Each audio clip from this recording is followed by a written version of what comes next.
Hello, my name is Daryl Robert Schoon, and I'm going to spend the next 25 minutes talking about money. There's an old saying that history is written by the victors, and so it is. And so the story that you're going to hear about money is not a story you're familiar with.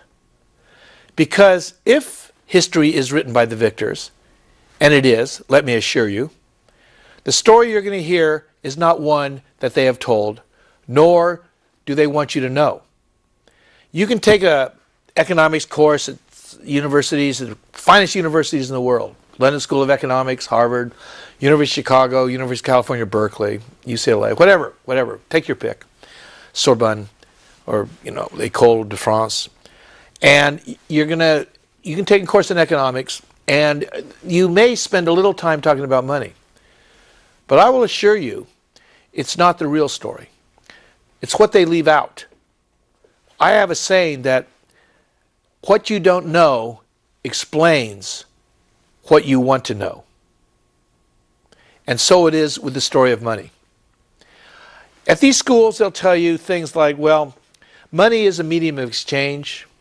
It grew up with commercial intercourse between people. They needed to exchange certain things with each other. I mean, if you were a farmer and you grew wheat and your friend was a fisherman and he'd go out and had fish, you couldn't easily exchange how much wheat you had for a fish, so money grew up as a matter of course. In some areas it was something valuable like salt, other times it could be cattle, but eventually money came to be gold and silver, all right, across the world.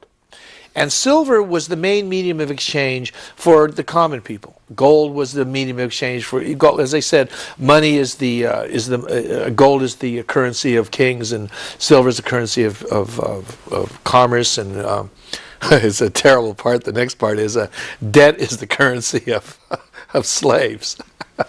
And I think most of you know where you are in this in that pyramid of money, but. They'll talk a little about money, but they won't really, there's parts of that story that they will leave out. And that's what I want to bring to your attention today, the stories that they left out. And specifically, I want to talk about paper money, all right?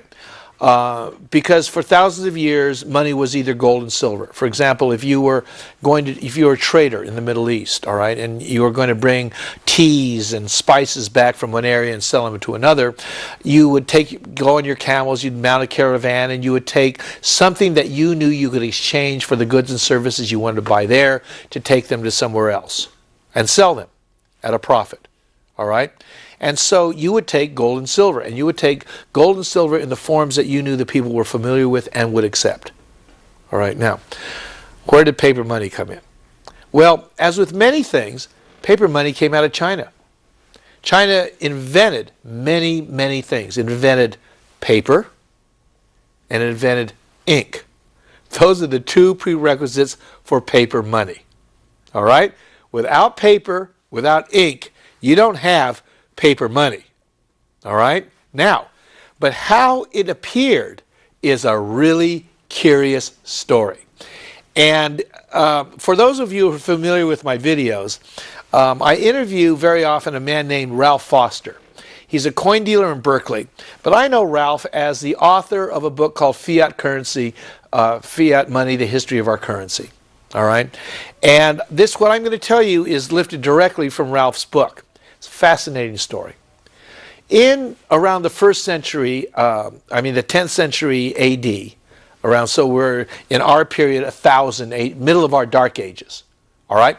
Over in China, which was a long way away from the West, all right?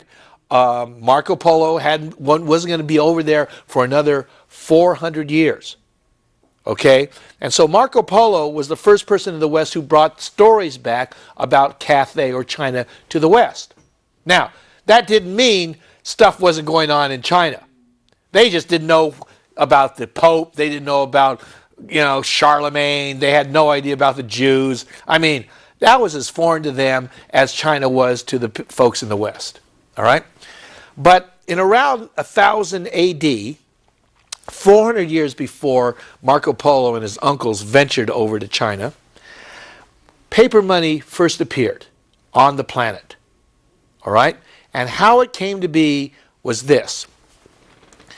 The province called Sichuan in China was running out of copper coins. All right? In the province, they were using copper coins as money. All right? They would buy and sell using copper coins. That was the basis of commerce. And they were running out of copper. There was a shortage of copper. So with a shortage of copper, they thought, well, what else are we going to use? Silver was too expensive to use as common coinage, and gold was far more expensive, far more valuable. So somebody came up with the idea of iron. Okay, let's make some iron coins to make up for the lack of copper coins. So they started minting iron coins. Now, obviously, iron is a lot less valuable than copper. All right? So you had to have a lot more iron coins to substitute for one copper coin. Well, iron was so cheap that it took so much iron to buy a pound of salt that you couldn't almost carry it. All right? So the experiment of using iron coins to replace the shortage of copper coins didn't work. All right? So what people did was this. They would take their iron coins and they would put them on deposit in the coin shops that sprang up. All right? Now, so the coin shops, you'd go to a coin shop and you'd give them 10 pounds of your, or however it was worth, of your iron coins, and he'd write you a receipt. 10 pounds of iron coins are in receipt at ABC receipt, coin shop or whatever. And what happened is people started using these receipts in place of their money. All right?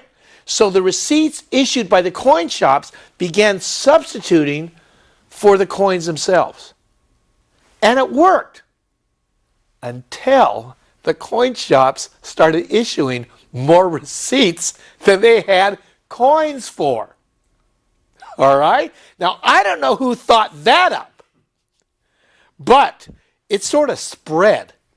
Pretty soon, the guys at the coin shops were stamping out these receipts, sending around. People were taking them. It was like passing counterfeit money because there wasn't the coins to back them up. Within a few years, all of a sudden, inflation had reared its head in Sichuan.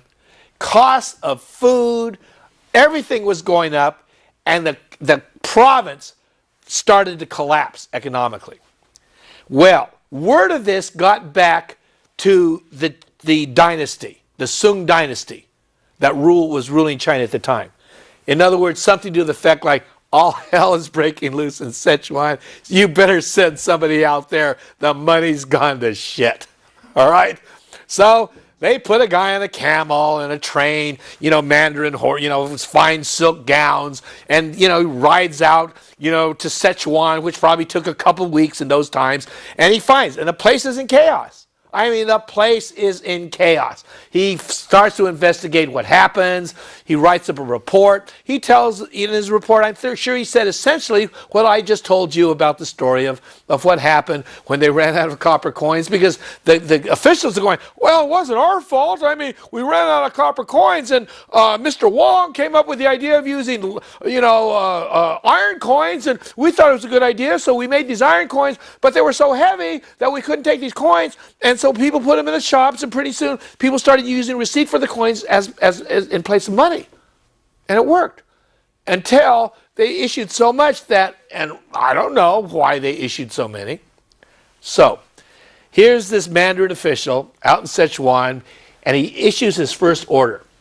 No more paper receipts for the coin shops. All right? None. The economy sort of restabilizes again. He goes back to wherever the dynasty was headquartered to tell them what happened in Sichuan. He tells them the same story. Oh, they did this. They ran out of copper coins. They came up with these other coins, all right, and they had to come up with receipts to substitute for them, and so that's what they did. And the receipts began passing as money, and they printed too many, and all of a sudden we had trouble. And the Sung dynasty mandarins go, oh, this is what happened, huh? Well, shortly thereafter, the Sung dynasty issued an edict. No paper money can be issued by any agency except the Sung dynasty. All right? Within 2 years, the Sung dynasty started printing their own paper money. And they said, this is money. All right? Just like it happened in Sichuan province. Now, in Sichuan province, the money had been backed by iron coins. Well, the Sung dynasty was a lot richer. These were the boys with all the money. But they knew the advantage of paper money. If you could leverage it. Instead of using valuable gold and silver, you could print a lot more paper. But they knew what happened when you printed too much. All hell broke loose. So they decided, we're just going to print enough. All right? Now, as a historical fact, the Sung dynasty backed their paper currency with approximately 29% gold and silver. All right? 29% of it was backed by gold and silver.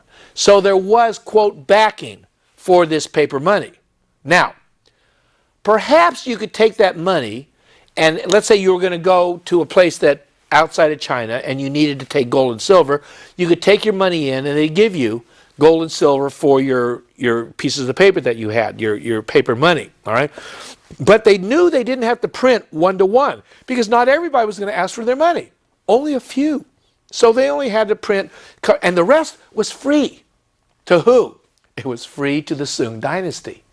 Everybody else traded those pieces of paper as if they had 100% backing of gold or silver.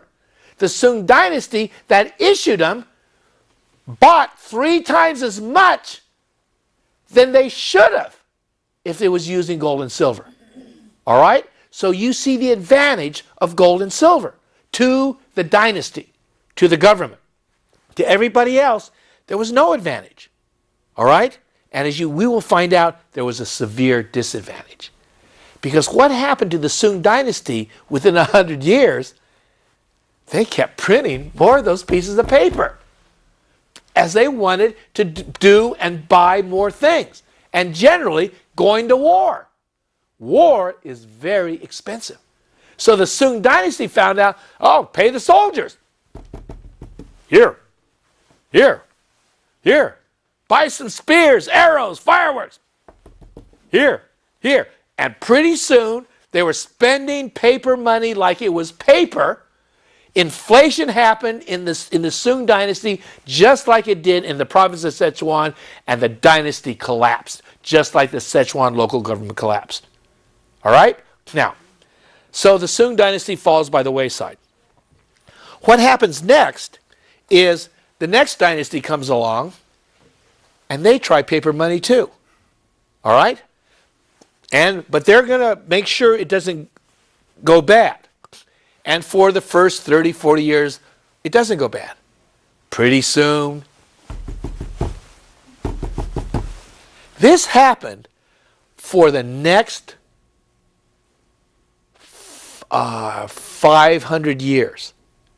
Okay? And essentially, 5 dynasties bit the dust in China. They all tried using paper money, and it didn't work, and they all ended up with hyperinflation. All right? Now, what hyperinflation did, it just made your money worthless. I mean, if a pound of salt, if an ounce of salt cost $1, with hyperinflation it may run as high as 50. That's when your money just loses all value. The reason why is they printed too much, and it becomes valueless. This happened over and over and again in China until the 1600s, and in 1661, the Mongols, the Qin dynasty, issued an edict. Paper money is now outlawed forever. All right? Gone. 5 times burned. We've learned our lesson. It's over. Remember that year, 1661, folks. All right? Because 34 years later, in the town of London, a Scotsman, all right, William Paterson, approached the king.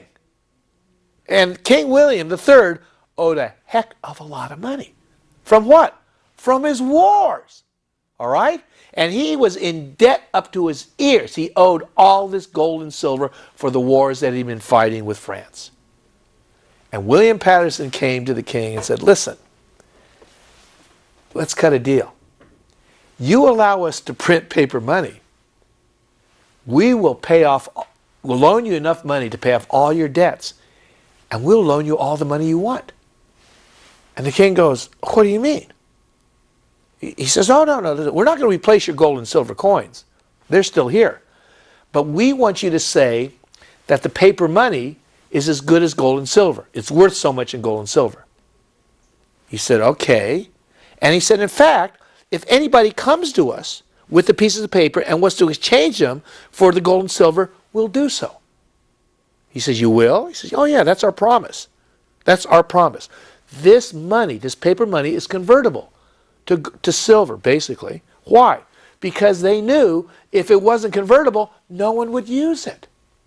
I mean, wonder if your husband went off and he works on boats, on ships. He's a carpenter, all right?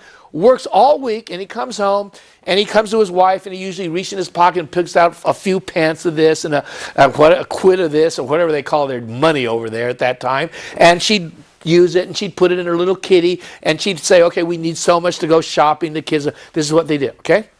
And then he comes home one week, and he reaches in his pocket, and he pulls out not coins, not gold and silver coins, but some pieces of paper. And he said, she goes, what's that? He says, oh, that's what I got paid in. She goes, what? You fool? You took, where's the money? Oh, this is money. You must have been drinking. You actually took this? No, this is money now. All right? You'd be a fool to let that happen.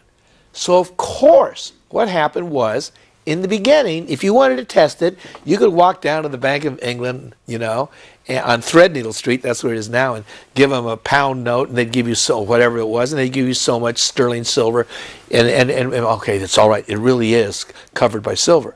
The truth of the matter was, that money issued by England was no more backed by gold and silver than the money issued by the Chinese in the Sung dynasty. If it was completely 100% backed, they never would have done it. All right? There's no reason to do it. You want to do it for the leverage. You want to be able to spend more money than you actually have, based on the fact that hopefully they're not going to come and ask for their money all at once. All right? And two, you don't do as the Chinese did. Print too much money and blow it up. All right? But I tell you, what happened in the West was very, very different than what happened in the East. In the East, money was printed in excess of the gold and silver to allow the dynasty to spend more money than they actually had. But what happened in the West, that wasn't the purpose of the money at all. The purpose of the money was to make the bankers rich because what they did when they printed their paper money, they didn't give you the money, they loaned it to you. When he paid off King William's debts, they loaned the king money, which he had to pay back at interest. All the money that came out of the Bank of England, the world's first, it wasn't the first central bank. Sweden had a central bank before this, but it wasn't the same type of central bank. It was a centralized bank. It wasn't a central bank in this sense. When you had central banking, and the Bank of England was really the first central bank in the world, all money, paper money, was henceforth issued in the form of a loan because it gave the bankers interest. They could charge money on loaning paper. That's where money changed in the West. All right? Now, two things had to happen. You had to make sure you didn't print too much money, or what happened in China would happen to you. All right? And two, you had to make sure that the confidence game wasn't blown up. All right? That people didn't go down to the bank and ask for their money back, and you didn't have any gold or silver.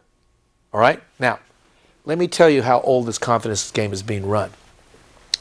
Somebody in Tucson read my stuff on the internet He had no, I don't think he even knew I was in Tucson. And he suggested I read, and he gave me a link to a book.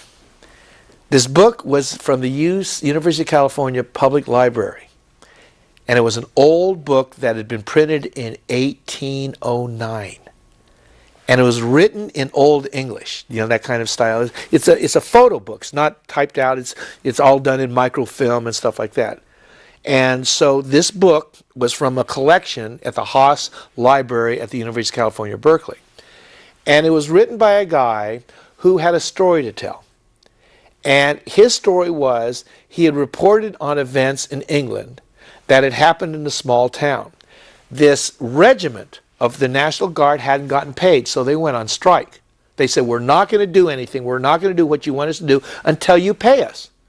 So they sent in the King's militia, they whipped these people, and they fined them. All right? That's how England was. That's how they ran it. So much for the Magna Carta. All right? But that's how England, and this is in the early 1800s. Well, this guy wrote about the story, and they threw his ass in jail too. All right? So here's this guy in jail for writing about the story. That's why the American Revolution, they had something called freedom of the press. Because the English didn't allow you to have freedom of the press. The English could throw you in jail for any reason at all. All right? That's why the American experiment was so different. It drew a line around government. Government could no longer do what they've been used to doing as long as governments have been in power. Absolute power. People had no power. All right? So I'm reading this book by this guy. And he tells a story in the book. And he said what happened was, all of a sudden in England, there came this controversy. Why is the cost of gold going up? Now this is in 1820. The cost of gold was going up then. So they convened a body in England to determine why gold was now so much more expensive than 5 years ago. And they came to the conclusion it was the bank had printed too much money. Wow. All right? So he said their solution was to get gold back down to its regular price was to have the Bank of England redeem all its paper money for the gold and silver that they had issued based upon their reserves. Wow. And they were going to give them 2 years to do it. And this guy goes, and this is why they threw him in jail. Kept him in jail. This guy goes, why give him 2 years? If they've either got it or they don't. And if they don't, there's a fraud. There's an obvious fraud. They have issued they've issued more paper than they have reserves. And they say that that this paper money is fully backed by reserves. All right? So the English were lying a long time ago. All right? Now, so what happened is this bank, called the Bank of England, became extraordinarily powerful until England started running out of countries to conquer. Because basically, the English were a bunch of thugs with a flag. They would take their navy, all right, with all their fine cannonry, all their little pipes, all their, their hats and their little swashes, and they'd go across the world and knock over country after country after country. Take them over, force them to use their paper money, and suck all the resources out of that country. And so the Bank of England worked until they couldn't knock over any more countries. And this is a story of paper money. I'm sorry, folks. If you've got another version, I'd like to hear it.